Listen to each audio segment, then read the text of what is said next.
जय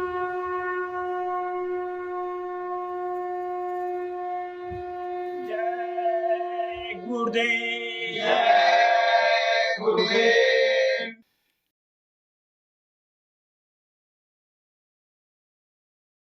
जय गुरुदेव।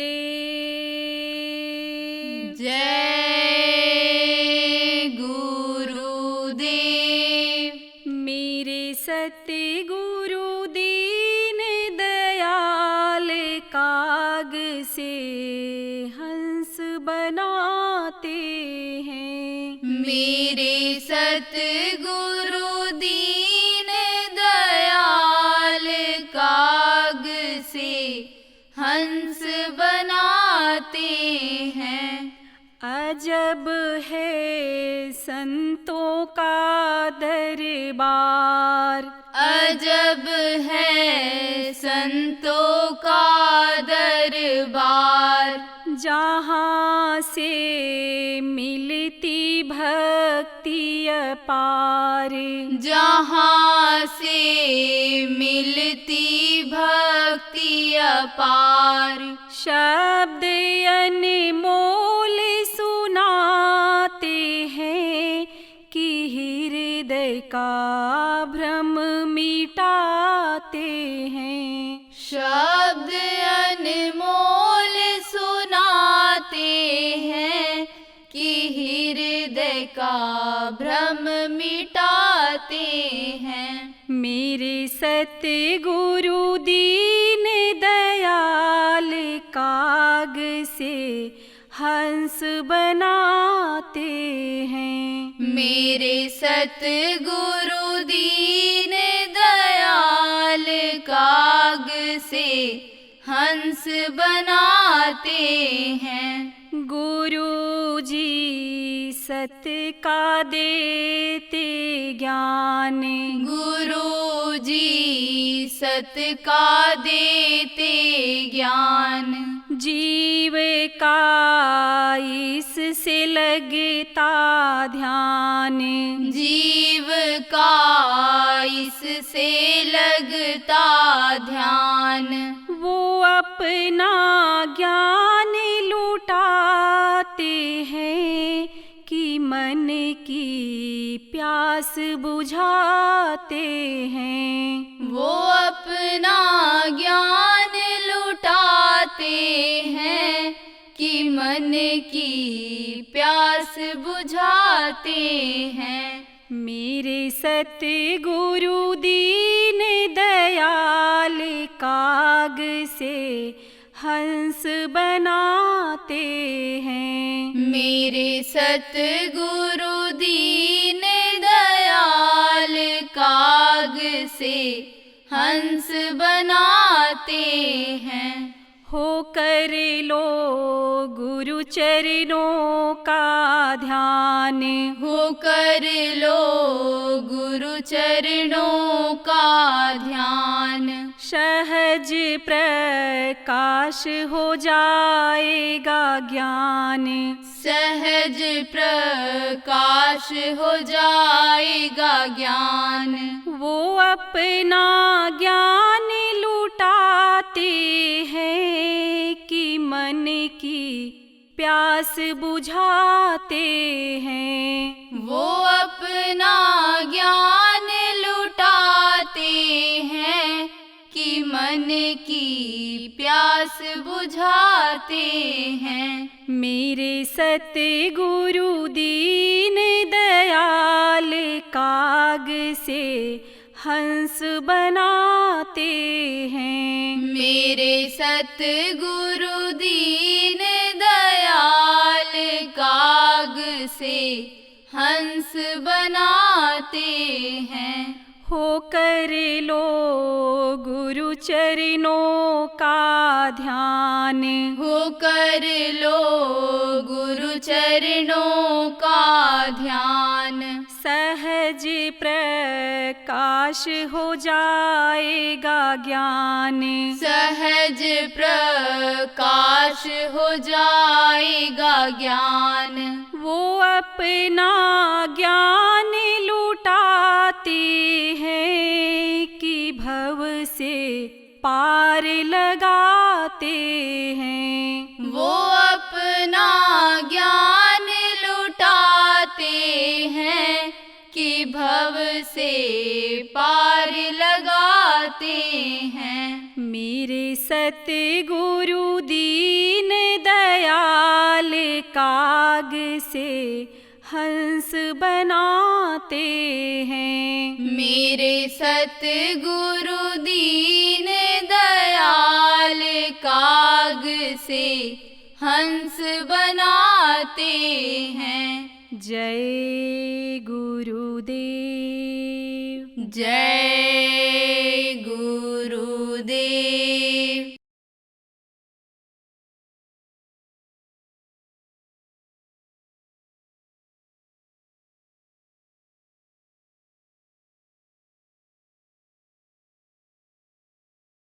हर देश में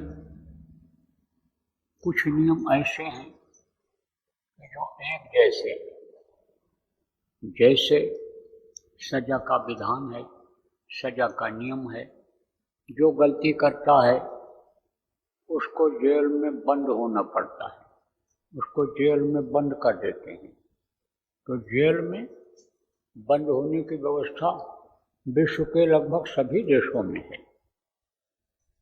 अब आप ये समझो कि जेल में बंद जब होता है तब उसको निकालने का भी विधान रहता है कि निकाला कैसे जाएगा, कैसे निकलेगा वो। जेल में बंद होने वाले को कितना भी साधन सुविधा मिल जाए, बहुत बढ़िया खाने को मिल जाए, जेल में अच्छा भोजन भी मिलता है, बिस्तर भी अच्छा मिल जाता है, चारपाइयाँ लग जाती हैं और कैदी को ही वहाँ सेवा के लिए लोगों के लिए लगा दिया जाता है। जो बी क्लास का जेल होता है उसमें ज़्यादा सुविधाएं होती हैं, लेकिन वो नियम जो बना हुआ है कि बगैर ऑर्डर के, जज के, मजिस्ट्रेट के, चाहे बी क्लास का कोई यानी समझो कि बंदी हो या कोई सी क्लास का हो, साधारण हो, वो निकल नहीं सकता है। जब आदेश होगा जज का, मजिस्ट्रेट का आदेश होगा कि इनको छोड़ दिया जाए, निकाल दिया जाए, जमानत जब हो जाएगी तभी निकल सकता है, हमें तो बंद रहेगा। ऐसे ही इस शरीर को चलाने वाली जो जीवात्मा है ये बंद हो गई है, निकल नहीं सकती है। ये आपको समझने की ज़रूरत है कि कितना भी बढ़िया खाने का इंतज़ाम हो जाए, कितना भी बढ़िया सोने का यहाँ इंतज़ाम हो जाए, गाड़ी घोड़ा से, हवाई जहाज़ से घूमने का कोई इंतज़ाम कर ले, पैसा वाला हो जाए, ऊंची कुर्सी वाला हो जाए, ऊंचे ओहदे वाला हो जाए, पूरे देश का पावर उसके हाथ में आ जाए, इतना मान सम्मान यानी उसको मिल जाए, पावर हो जाए, लेकिन उसकी आत्मा इस शरीर से निकल नहीं सकती है। कब निकलेगी? कि जब समय पूरा होगा, नहीं तब तक ये बंद रहेगी। जैसे जेल में 10 महीने की सज़ा हो गई, जेल में 10 साल की, 20 साल की सज़ा हो गई, जब सज़ा पूरा होगा तभी वो निकल सकता है। बीच में अगर समझो आप कि कोई छूट मिल गई, जमानत किसी कारणवश हो गई, तब निकल सकता है, लेकिन ऐसे नहीं निकल सकता है। इसी तरह से ये जीवात्मा हो गई बंद और निकल नहीं सकती है ये। कारण क्या रहा? कारण की कुछ गलती बनी होगी, कुछ कर्म बने होंगे पूर्व जन्म में, तब यह मनुष्य शरीर मिला। जैसे गलती बन जाती है आदमी से, गलती कर बैठता है तो जेल में बंद कर दिया जाता है। इस धरती पर बने हुए जेल में जैसे बंद किया जाता है, ऐसे ये जीवात्मा बंद कर दी गई। लेकिन जिस तरह से यहाँ बंद कोई होता है तो वकील आता है, छुड़ाता है, मुकदमा चलता है, छूटता है, छूटने का भी विधान होता है, निकालने का भी विधान होता है। ऐसे ही इस जीवात्मा को भी काल के जाल से, काल के बंधन से निकालने का भी उपाय होता है। तो जैसे कोई काबिल वकील होता है तो वो जेल से निकाल लेता है, बहस करता है और बहस में छुड़ा लेता है ये मुलजिम को, फांसी के फंदे से उतार लेता है। तब कहते हैं भाई ये बड़े काबिल वकील हैं, जानकार हैं, नियम कानून को जानते हैं, और देखो इन्होंने फांसी पर से उतार दिया। इसी तरह से इस धरती पर जो आते हैं कौन होते हैं? संत होते हैं, वक्त के महापुरुष होते हैं।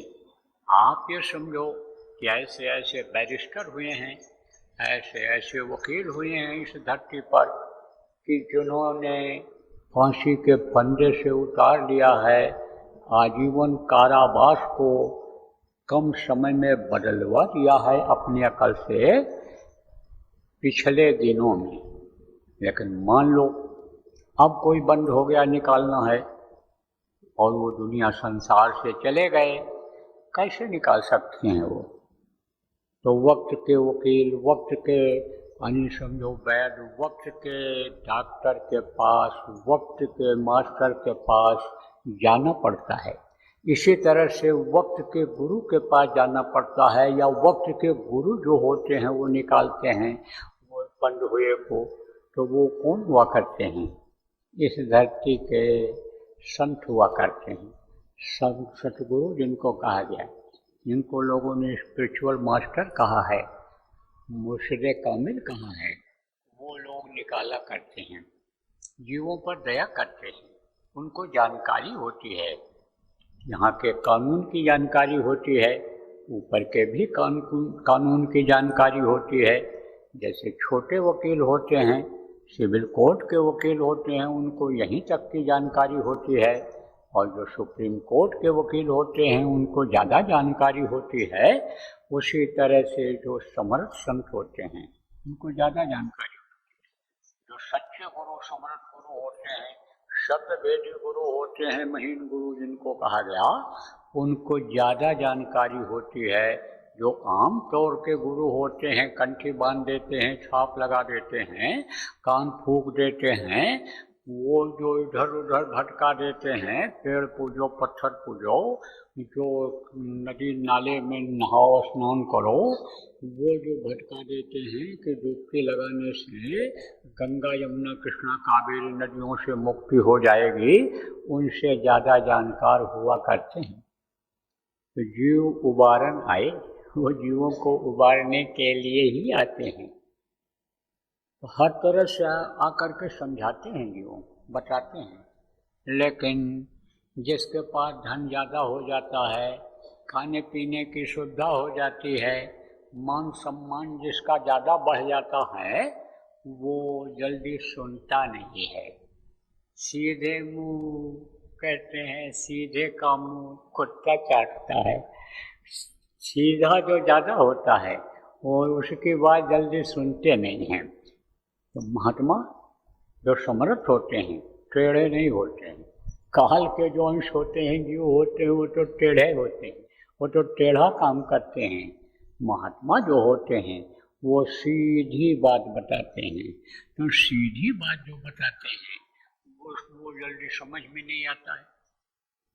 चोट देते हैं, वो भी चोट देते हैं, लेकिन एक चोट ऐसी होती है कि जो लोहार जैसी चोट होती है, बहुत तेज मारता है, और एक चोट ऐसी होती है कि जो हल्की चोट होती है, सुनाई जैसी, कि जो गढ़ करके बढ़िया आभूषण बना देता है। लोहा को कोई गले में पहनता है?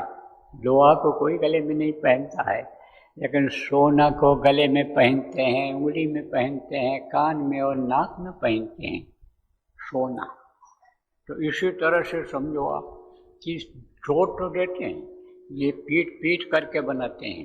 अंगूठी बनाएंगे, पीट के बनाएंगे, गले का हार बनाएंगे, पीट करके बनाएंगे, लेकिन उनका चोट हल्का होता है। ऐसे संतों का चोट हुआ करता है। वो संभालते हैं। कैसे संभालते हैं? कि जैसे चोट दे करके बढ़िया से खड़ा बना देता है कुम्हार, लेकिन हाथ अंदर से लगाया रहता है, ऊपर से छोड़ दे करके और बढ़िया घड़ा सुंदर बना देता है कि ना भी पानी पीने की इच्छा हो तो थोड़ा ही देख करके, घड़ा देख करके, उसके डिजाइन को देख करके, और आदमी ये सोचे कि भाई देखें पानी इसमें कहाँ से निकलता है, कितना निकलता है, लाओ थोड़ा सा निकाल करके पी करके देख लें कि इस डिजाइन का जो बना हुआ है, ऐसा बना हुआ है, इसका पानी कैसा होता होगा। तो संत धरती पर जो रहे हैं उनके दृष्टांत आज भी अन्य समझो कि लिखे हुए हैं, लोगों को शिक्षा लेने के लिए, लोगों की जानकारी के लिए आज भी मौजूद है।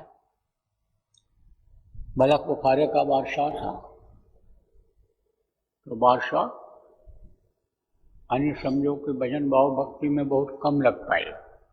बहुत अच्छे संस्कार थे, माता पिता के संस्कार थे, पूर्वजन के संस्कार थे, वो पूर्वजन के संस्कार बने रह गए। कोई ऐसे उपदेशक मिले जिनका आना जाना उनके यहाँ रहा, कुल गुरु ऐसे मिले या माता पिता धार्मिक मिले, तो वो भले ही परमार्थ के काम में लग गए हों बचपन से ही, शुरू से ही, और नहीं तो बाकी ज़्यादातर राजा लोग जो हुए हैं भोगी हुए हैं। भोगी किसको कहते हैं? जो भोग बढ़िया चाहता है, जीभ का, जबान का स्वाद चाहता है, देखने का भोग चाहता है, बढ़िया चीज़ें देखने को मिलें, जो मन को भाती हैं, जो माया की लुभावनी चीज़ें हैं, जिसने माया ने यहाँ बना रखा है, रच रखा है, अपने ही रूप में यहाँ पर उतार दिया है औरतों को, काल ने जिसने सुंदर जीव बना करके यहाँ तैयार कर दिए हैं, उन स्त्री पुरुषों को ही देखने की आदत बन गई, तो उसको वो देखना पसंद करता है। प्रकृति ने जो बना दिया, लुभावना दृश्य बना दिया कि ये मन को मोह ले देखने के लिए ही इसको लोग आए हैं। जैसे देखो पहाड़ी हैं, पहाड़ हैं, झरना हैं, ये बाग बगीचे हैं, फूल पत्तियां हैं, इनको देखने का भोग होता है, सुनने का भोग होता है, गाना बजाना, ये चीज़ें। ये देखो सबको अंदर की आवाज़ नहीं सुनाई पड़ती है, ऊपरी लोकों में जो आवाज़ होती रहती है, लेकिन यहाँ आदमी ने ही आवाज़ पैदा कर दिया। कैसे पैदा किया?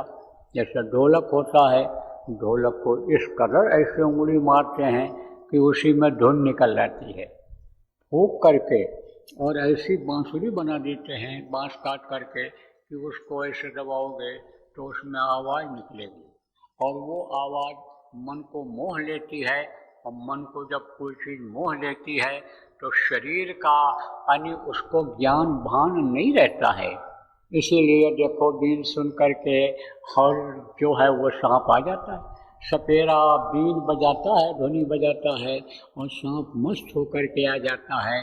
उसको ये फिक्र नहीं है कि हमको पकड़ेगा या कोई मारेगा। तो ये क्या है? ये भोग है, सुनने का ये भोग है, ये नव्या का ये जो भोग है, जिसमें इस वक्त पर दुनिया फंसी हुई है, फंसती चली जा रही है, ये भोग है। ऐसे भोग में फंस जाते थे। मान लो आपका मन कहता है, आप छोटे छोटे लोग हो तो आप बड़े, लेकिन लोग कहते हैं ये छोटे लोग हैं, ये गंवार हैं, बाबा के पास छोटे लोग आते हैं, और इनके गुरु के पास भी छोटे लोग आते थे। छोटे लोगों से ही ये सब काम होता है। बड़े जो हो गए, छोटे थे गुरु महाराज के पास आए, और अब बड़ों में गिनती हो गई, पैसे वालों में हो गई, अच्छी जगहों पर ओहदों पर चले गए। आप ये समझो कि उनसे नहीं काम हो रहा है, वो छोटे बड़े हो गए, और आप ये समझो जो माया में फंस गए वो बड़े भी छोटे हो गए। ये नहीं मालूम है कि उतार और चढ़ाव यहाँ दुनिया में लगा रहता है। तो आप को लोग छोटे लोग कहते हैं, लेकिन आप छोटे नहीं हो, बड़े लोग हो। तो आप इस बात को समझो प्रेमियों। देखो मैं बता रहा था आपको कि राजा था, ज़्यादा विस्तार में जाने की जरूरत नहीं है। राजा था, कौन था? बलख बुखारे का बादशाह। वैशाराम में फंसा हुआ था, ऐश आराम में फंसा हुआ था। अब ऐश आराम में आपको बता रहा था कि जैसे कौन फंसेगा। अब आपका मन भी कहा है, लेकिन आपके पास अच्छा खाने का नहीं है, कैसे फंसोगे। आपका मन भी कहा है अच्छे बिस्तर पर सोएंगे, मोटे गद्दे पर सोएंगे, जो 2 लाख रुपए का गद्दा मिलता है, कहाँ से सो पाओगे। आपका मन कहे घूमने के लिए जाना है, कश्मीर जाना है, शिमला जाना है, ऊटी जाना है, कहाँ जा पाओगे आप, नहीं जा सकते हो। अब यह भी एक दया है, न उसी में फंसे रहते, गुरु की एक दया है इसमें, उसमें फंसे रह जाते आप, निकल नहीं पाते। लेकिन कुछ लोग ऐसे हैं कि वो उसमें फंसे हैं तो निकल नहीं पा रहे हैं। ऐसे राजा भी ऐसा आराम में फंसा रहता था। सुनता तो था, आते तो थे फकीर, तालीम तो देते थे, तकरीर तो करते थे, प्रजा के जानकारी के लिए यानी राजा लोग जगह जगह पर सत्संग करवाते रहते थे, प्रवचन दिलवाते रहते थे, जगह जगह पर धार्मिक आयोजित करते रहते थे। तब बहुत से लोगों को हर तरह की जानकारी रहती थी, धर्म की, कर्म की, मानव शरीर पाने की, प्रभु को जानने की, आत्मा परमात्मा के बारे में जानकारी लोगों को रहा करती थी। तो उपदेशक तो बुलाता था, तकरीर करने वाले फकीरों को बुलाता था जनता के लिए, तो जनता उस चीज़ को जल्दी पकड़ लेती थी। क्यों? क्योंकि जनता की जो भावना थी वो दूसरी थी, धार्मिक थी। जनता तो मेहनत की कमाई खाती थी, तो मेहनत की कमाई जो खाता है उसकी बुद्धि सही रहती है। और मेहनत की कमाई में रोटी दाल ही चल जाए तो यही बड़ी बात होती है। लेकिन हराम की कमाई जब देखो आ जाती है लोगों के पास, तो ये भक्षा भक्ष करने लग जाते हैं। जो मनुष्य का भोजन नहीं भी है उसको भी खाने लग जाते हैं। कोई मिल गया तो कहा मांस खाओगे, स्वास्थ्य सही रहेगा, दिल दिमाग सही रहेगा। कोई मिल गया तो कहा मछली खाओगे, दिमाग तेज हो जाएगा। कोई कहेगा चूहा मार करके खाओगे, बिल्ली खाती है तो उछलती है, इससे उछलने लग जाओगे, सांस बन जाएगा, तेज चलने लग जाओगे, बदन में ताकत आ जाए। बस वैसे ही साथी मिल जाते हैं और मांस खाने लगता है, शराब पीने लग जाता है, वो आदत आ जाती है। लेकिन जो गरीब आदमी है रोटी दाल खाता है, उसको कहो मलाई खाओ, उसको कहो कि 2000 रुपये, 4000, 10,000 रुपये की बोतल शराब पी पाएगा। तो ये भी एक दया है आपके ऊपर प्रेमियों कि कम से कम आपके पास इतना पैसा तो नहीं है कि इसमें आप लगाओ, तो आपके ऊपर दया है। किसकी दया है? जिसके नाम पर आए हो गुरु महाराज, ये देखो जिनकी तस्वीर लगी हुई है, इनकी दया आपके ऊपर है। लेकिन पैसा हो गया जिनके पास, तो उनको उसी तरह के साथी मिल गए और वो उसी खाने पीने में मस्त हो जाता है। और राजा कोई ज़्यादा मेहनत करता है? राजा तो खाली आर्डर देता है। अगर काबिल राजा हुआ, यानी समझो अपने काबिलियत से उसको गद्दी मिली, तब तो वो लोगों को राय भी दे देता है। और ऐसी गद्दी मिल गई कि बाप राजा थे तो हम भी राजा बन गए, बेटा बन गए। तो कोई ज़रूरी थोड़ा है कि जो राजा यानी समझो जानकार था उसका बेटा भी उतना जानकार हो। बाप ऑफिसर है और लड़का चपरासी भी नहीं बन पाता है, इतनी भी काबिलियत नहीं आती है। अब ये बना दिया जाए कि इसको बना दिया जाएगा ऑफिसर, तो कहाँ से ऑफिस चला पाएगा, कहाँ से काम कर पाएगा। आप पे समझो कोई राजा है और उसका लड़का इतना काबिल नहीं है और ये कहा जाए भाई लड़के को ही ये गद्दी दी जाएगी, ये कुर्सी दी जाएगी, ये राज दिया जाएगा, तो राज को चला पाएगा? कुछ नहीं। अंधेर राजा, अंधेर नगरी चौपट राजा, और टका शेर भाजी, टका शेर खाजा। एक राज्य ऐसा था जिसमें 1 टका, टका माने पैसा, पैसा चलता था। 1 पैसे का 1 शेर, 1 किलो में यानी थोड़ा कम होता है शेर। तो आप समझो कि 1 पैसे का खाजा ले लो, खाजा मिठाई होती है, बड़ी बड़ी इतनी बड़ी बड़ी मिठाई बनाते हैं, फूल जाता है और उसके ऊपर फिर चाशनी डाल देते हैं, खाने में बड़ा स्वादिष्ट होता है। अगर चकाई बढ़िया हो जाए तो टका शेर खाजा और टका शेर भाजी, साग सब्जी 1 टके का। ऐसा राजा अगर हो जाए, ऐसा राजा हो जाए कि जिसको जानकारी न हो तो अभी उसके जो कर्मचारी हैं वही अपनी कोठी बना लें और राजा की तरह से रहने लग जाएं। कैसे यह भी बता दें। एक राज्य था तो उसका राजा ऐसे ही था, तो क्या हुआ, कभी कभी घूमने राजा जाता था, तो उधर घूमने के लिए शाम को गया था, तो एक गीदड़ बोलते ना, सियार जिनको कहते हैं, ये शाम को आवाज लगाते हैं, गीदड़ गीदड़ आवाज लगाते हैं। एक गीदड़ बोलेगा तो दूसरा गीदड़ भी दूसरी जगह बोलेगा। जैसे एक कुत्ता भौंकता है तो दूसरा कुत्ता भी भौंकता है देख करके, ऐसे वो भी आवाज लगाते हैं। तो गीदड़ वो ऐसे कर रहे थे, तो राजा ने कहा ये कौन है? तो कहा ये भी आपके प्रजा हैं, आपके राज्य में ही रहते हैं। तो कहा कि तो ये क्या कर रहे हैं? बोले सरकार ये रो रहे हैं। रो रहे हैं? क्यों रो रहे हैं? हमारे राज्य में कोई क्यों रोवे, उसका दुख दूर क्यों न किया जाए? हाँ सरकार, दुख दूर कर दिया जाए बहुत अच्छा रहेगा। तो बोले क्यों रो रहे हैं? इसलिए रो रहे हैं कि ठंडी में ठिठुर रहे हैं, इनके पास ओढ़ने का नहीं है। अरे तो ओढ़ना बंटवा दिया जाए। आर्डर दे दिया मंत्री को, कंबल मंगाओ और बंटवाओ। अब कंबल आ गया, कंबल आ गया और बट भी गया। कहाँ बट गया? आपस में ही बट गया, कर्मचारियों में ही बट गया। एक एक घर में कई कई पहुंच गया, सबके फर्शों पर बिछ गया, सबके बिस्तर पर लग गया, और ओढ़ने के लिए सबके लिए एक नहीं दो दो चार चार हो गया।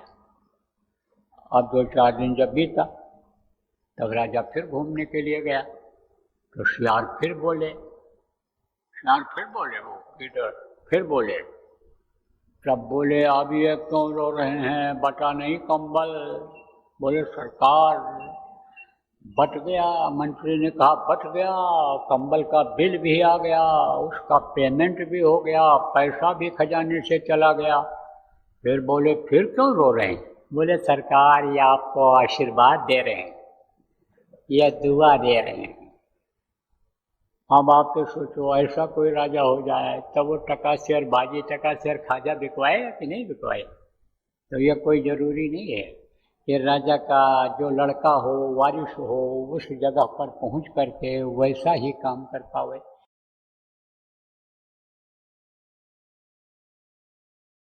योजना जो भी बनाए हो इसको लागू करो, इसको बढ़ाओ और एक धार्मिक वातावरण तैयार कर दो, आध्यात्मिक वातावरण तैयार कर दो, शाकाहारी नशा मुक्त बना दो लोगों को, आप समझो चरित्रवान लोगों को बना दो। जब ऐसा समाज बन जाएगा तब समझो कि कलयुग पर आपको विजय मिल जाएगी। तब काल माया कुछ नहीं कर पाएगा। जब आपके अंदर निर्मलता आ जाएगी, लोगों के अंदर निर्मलता आ जाएगी, गंदगी जब साफ हो जाएगी, तब आप ये समझो कि तन मन से सच्चा रहे और सदगुरु पकड़े बांह। गुरु महाराज जो काम छोड़ करके गए उस काम को पकड़ लो, वही गुरु का बांह पकड़ना हुआ, वही गुरु उसी का बांह पकड़ेंगे। जय गुरुदेव। सरकारी व गैर सरकारी अनुदान के लिए बिना सत्संगियों के सहयोग द्वारा जनहित के कार्यों में लगी हुई बाबा जय गुरुदेव धर्म विकास संस्था का मुख्यालय पिंगलेश्वर रेलवे स्टेशन के सामने मक्सी रोड, उज्जैन, मध्य प्रदेश में है। यहाँ पर सत्संग व नामदान का कार्यक्रम होता रहता है, अतः आप श्रोताओं से अनुरोध है कि बाबा उमाकांत जी महाराज के आश्रम उज्जैन एक बार परिवार सहित जरूर पधारिएगा। आपके सुझाव के लिए व्हाट्सएप नंबर 9575600700। जय गुरुदेव।